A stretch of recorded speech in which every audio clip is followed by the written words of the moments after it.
Welcome to everyday cooking. இன்னும் எங்கள் சேனலுக்கு சப்ஸ்கிரைப் பண்ணாமல் இருக்கிறீங்களா? மறக்காமல் கிளிக் பண்ணுங்கள் சப்ஸ்கிரைப் பட்டனையும் பெல் ஐக்கானையும். எப்போது எங்களோட கனெக்டடாக இருங்க அண்ட் சப்ஸ்கிரிப்ஷன் ஃப்ரீ.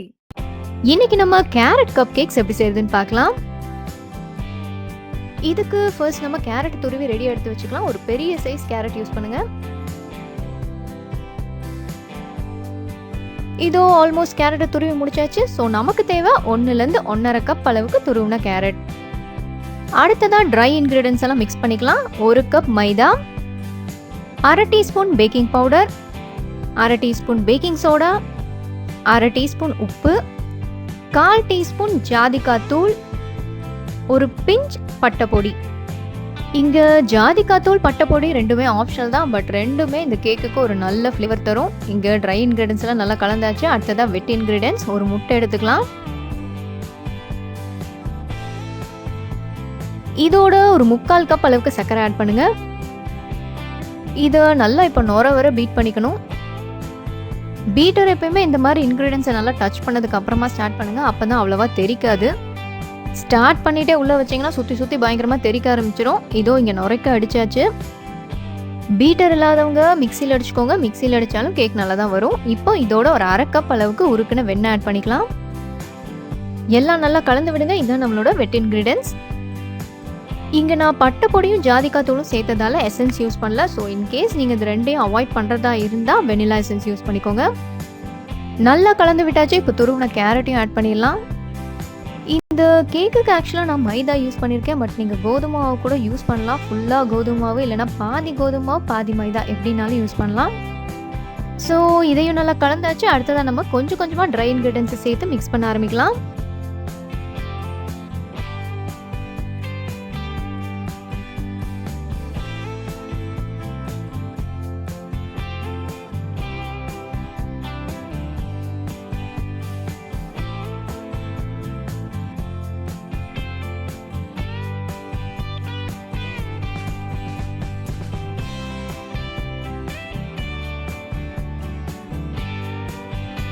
எல்லா மாவையும் சேர்த்தாச்சு. நல்லா கலந்து விடுங்க. எங்கேயும் கட்டி விடக்கூடாது.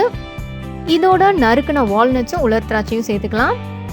ரெண்டும் சேர்த்து ஒரு கையளவு வர மாதிரி சேர்த்துருக்கேன். அதுவே போதும். இதை நம்ம கப் கேக் ட்ரேல ஊற்றுறதுக்கு முன்னாடி அவனை ப்ரீஹீட் பண்ணிக்கலாம். 180 டிகிரிஸில் 10 நிமிஷம். இதோ ட்ரே ரெடியாக இருக்குது. இந்த மாதிரி கப் கேக் பேப்பர்ஸ் இருந்துச்சுன்னா பேப்பர்ஸ் யூஸ் பண்ணுங்கள். இல்லைன்னா நல்லா க்ரீஸ் பண்ணிடுங்க. பட்டர் வச்சோ இல்லை கீ வச்சோ நல்லா க்ரீஸ் பண்ணிக்கோங்க.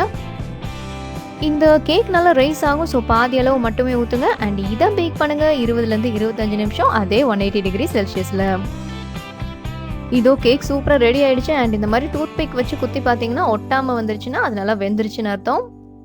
ஸோ இங்கே கப் கேக் வந்து சூப்பராக ரெடி ஆகிடுச்சு. அண்ட் நீங்கள் இப்படியே சாப்பிட்டா கூட இது ரொம்ப ரொம்ப நல்லாயிருக்கும். இந்த கேக் அப்படியே பிளெயினாக விடாமல் நான் ஒரு டாப்பிங் கொடுக்க போகிறேன். ஸோ ஒரு 4 டேபிள் ஸ்பூன் அளவுக்கு விப்பிங் க்ரீம் எடுத்திருக்கேன். அண்ட் இதோட ஒரு 1/4 கப் அளவுக்கு நல்லா சில்லான பால் ஆட் பண்ணியிருக்கேன். இதை நல்லா பீட் பண்ணுங்கள். விப்பிங் க்ரீம் அவ்வளோவா எல்லாருக்கும் கிடைக்கிறது இல்லை, பட் விப்பிங் க்ரீம் பவுடர் கொஞ்சம் பெரிய டிபார்ட்மெண்ட் ஸ்டோர்ஸில் இல்லைனா நெட்டில் எல்லாமே அவைலபிளாக இருக்குது. வேணா பார்த்து வாங்கிக்கோங்க. இதோ இங்கே என்னோட விப்பிங் க்ரீம் ரெடி ஆயிடுச்சு. இந்த மாதிரி ஸ்டிஃப் பீக்ஸ் வரணும், அது வரைக்கும் நல்லா அடிச்சுக்கோங்க. இந்த க்ரீமை இப்போ பைப்பிங் கோனுக்கு மாற்றிக்கலாம். உங்களுக்கு எந்த மாதிரி டிசைன் வேணுமோ அதுக்கு தகுந்த மாதிரி நாசில் மாற்றிக்கோங்க. ஒரு 3/4 வாசி அளவுக்கு இதில் க்ரீம் ஃபில் பண்ணிக்கோங்க. அப்போ தான் பைப் பண்ணுறதுக்கு கரெக்டாக இருக்கும்.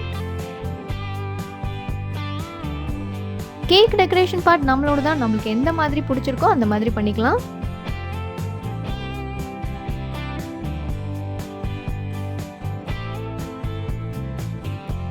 இந்த கேக் உங்களுக்கு பிடிச்சிருக்கோம் நம்புறோம். வேறொரு இன்ட்ரெஸ்டிங்கான ரெசிபியோட உங்களை சந்திக்கிறோம். இந்த வீடியோஸ் எல்லாம் பிடிச்சிருந்தா லைக் பண்ணுங்க, ஷேர் பண்ணுங்க, கமெண்ட் பண்ணுங்க. அண்ட் மறக்காம எங்க சேனலுக்கு சப்ஸ்கிரைப் பண்ணுங்க.